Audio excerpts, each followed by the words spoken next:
What's going on, everybody? Top 10 Pokemon here, and today I will be doing a review video, and that review will be of the Degree Grading Company. So a few weeks ago, someone from Degree Grading reached out to me and said, hey, Top 10 Pokemon, would you be willing to send in 5 Pokemon cards to be graded via Degree Grading and then do a review of it on your channel? So I said, sure, I could put together 5 Pokemon cards and send them to you and see what kind of results I get. I got that box today. My 5 cards are in here. I'm going to do a review on what cards I sent, what grades I got, what I like about Degree Grading, and what I don't like about Degree. And yeah, just do kind of a comprehensive review of this company and see exactly what they have to offer. Thank you all for watching. Please do give this video a like and please subscribe to the channel if you have not already. I would greatly appreciate that. So let's start this video out with a little bit of information about Degree Grading on their website. So here we are at degreegrading.com. And right off the bat, it looks pretty simplistic. I kind of like the feel of this layout. They got a certification lookup on their website, which I think should be pretty standard. With any grading card company, you should be able to verify the authenticity of the card. They got pricing options here. Let's go through these pricing options. So for the first time submission, you can submit 5 cards for $50, which is kind of what I did, but it was on the house because I'm doing a review. With a 30-day turnaround and a $500 max declared value per card. And looks like they also got a bulk option here, which is $15 a card with a 20 card minimum, 30 to 60 day turnaround. And then you have a standard option here at $20 a card with a 30-day turnaround for that. And then you have various levels below that for the more valuable cards. So what's nice to see is that you're able to submit cards to a company for, you know, $15 a card, or if you do the first time submission, ends up being $10 a card. So it's nice to see those much more affordable options compared to the, you know, companies like PSA or Beckett nowadays, where it's like $150+ a card. So that is nice to see the lower cost options there. So it looks like Degree grades on a point system here, much like every other grading card company, but let's see what sets them apart from the others. So we got a bunch of numbers here. It looks like they grade 0 through 11. So that's interesting. There's an 11. So they grade up to 3 points for surface condition, up to 3 points for corners and edges, and up to 3 points for the centering of the card. And it looks like you get an extra point if there are no creases or dents, and a -4 points if there are any creases or dents. So they have here a Degree 11 and a Degree 0. So I guess the Degree 11 is a perfect card. I guess it'd be considered like their black label card in terms of like comparing it to Beckett. And then you have your Degree 0, which is an RIP. So I guess that means a rest in peace card that must be just in horrible condition. But what I don't understand is how they're getting the 11th point for this Degree 11 card, which is considered perfect. Like, it just doesn't add up. You have 3 points for surface, 3 points for corners and edges, 3 points for centering, and then 1 extra point for no creases or dents. Where are they getting the extra 11th point? So that's pretty much it for the website as far as reviewing all that. So let's take a look at what cards I got back. Let's see what scores they got. And then I will go over at the end the pros and cons of this grading company. All right, so I haven't seen these cards yet. I sent in, I believe, 4 modern cards and then 1 vintage card.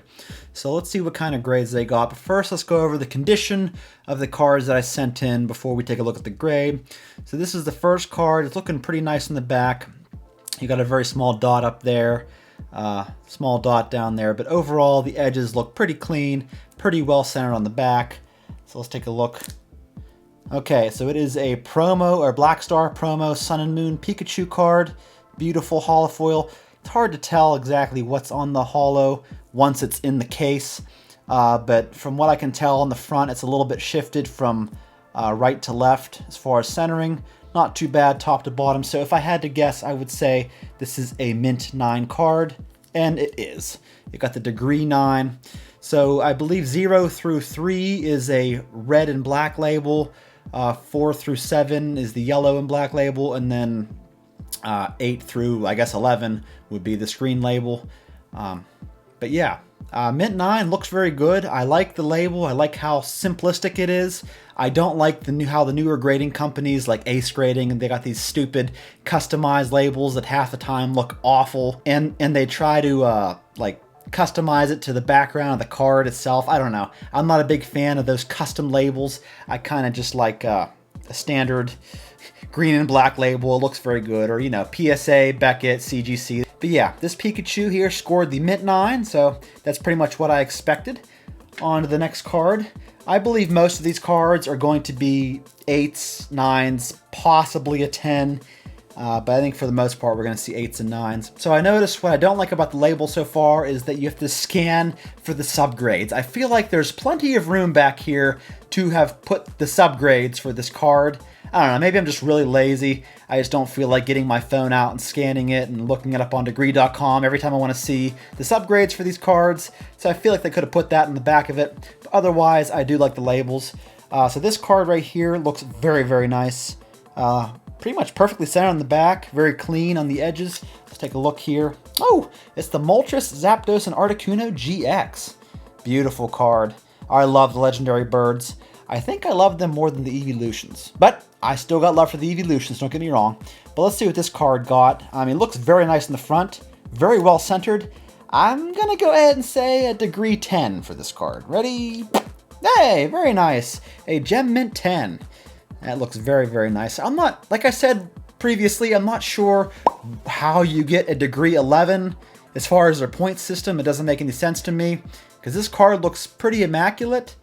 I'm not sure where it's lacking that 11th point, that 11th unknown point, but looks very nice as a Gem Mint 10, so cool. I am happy with that.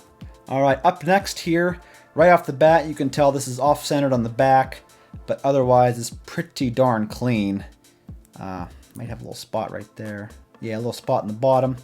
So yeah, a little off-centered, a little bit issues on the edging, but not too bad here. Let's turn this puppy around. Ooh, a full art Lily from Sun and Moon base. Very nice. Lily is one of those top tier trainer cards everybody wants to get graded. So on the front here, it doesn't look too badly centered. You might be able to make an argument that it shifted a little bit to the right. But the surface looks very clean. I don't know. Let's take a look. You got a 8, a degree 8, near mint to mint. Dang.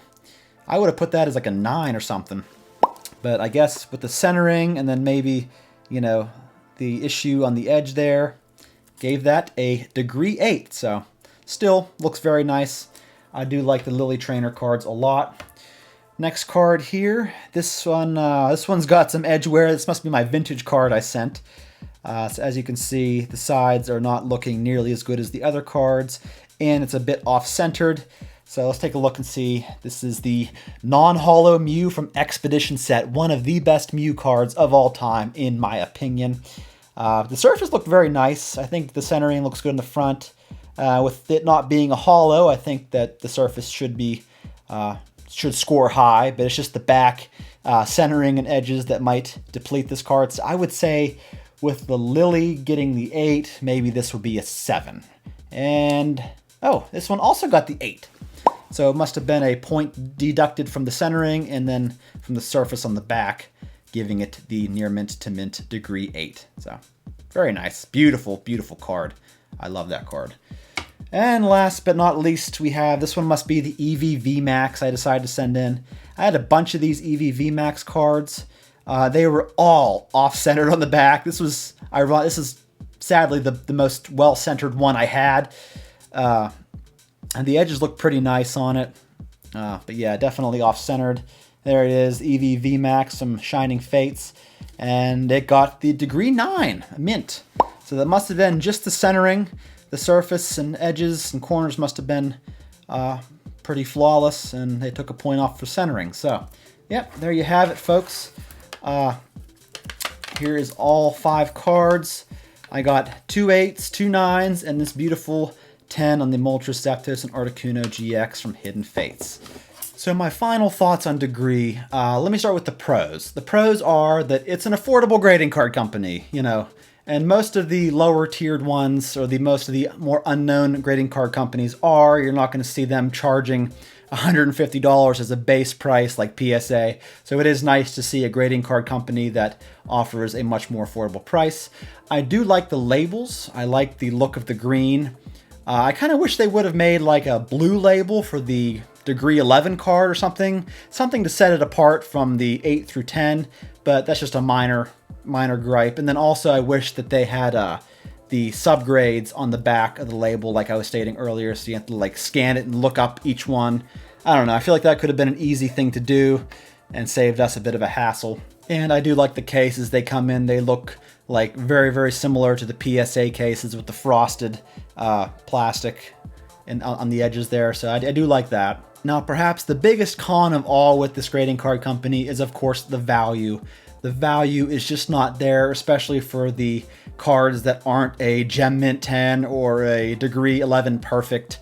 You're really not going to see much value, and that goes for a majority of grading card companies. I would view degree grading as a great way to get your cards slabbed and protected for a very small cost. They do seem to be very consistent on their grading, as most of these cards I was able to predict the grade before I could even see it, and they seem to be very accurate. But like I said, only time will tell with the value of these cards. These new grading card companies have a very uphill battle nowadays when they're up against companies like BGS, PSA, CGC. It's really, really tough to break through. And there's really only so much innovation you can do with grading nowadays. You know, companies like Ace Grading with their Ace label, they try to be innovative with customizing it. It just ends up looking even worse to me. So there's really only so much you can do with grading trading cards nowadays to be innovative. But I think with degree grading, as long as they remain consistent with their grading process and that their Gem Mint 10s are actually Gem Mint 10s, you know, time will tell in the long run how this company does. But I wanted to give you a thorough review of this company. So that's all I got for you. I'm not saying to go out and submit all your cards to Degree or anything like that, but they offered to grade these 5 cards in return for a review. So there you have it, folks. There is degree grading in a nutshell. Hope you liked the video. Give this video a thumbs up if you did, and I will catch you all in the next one.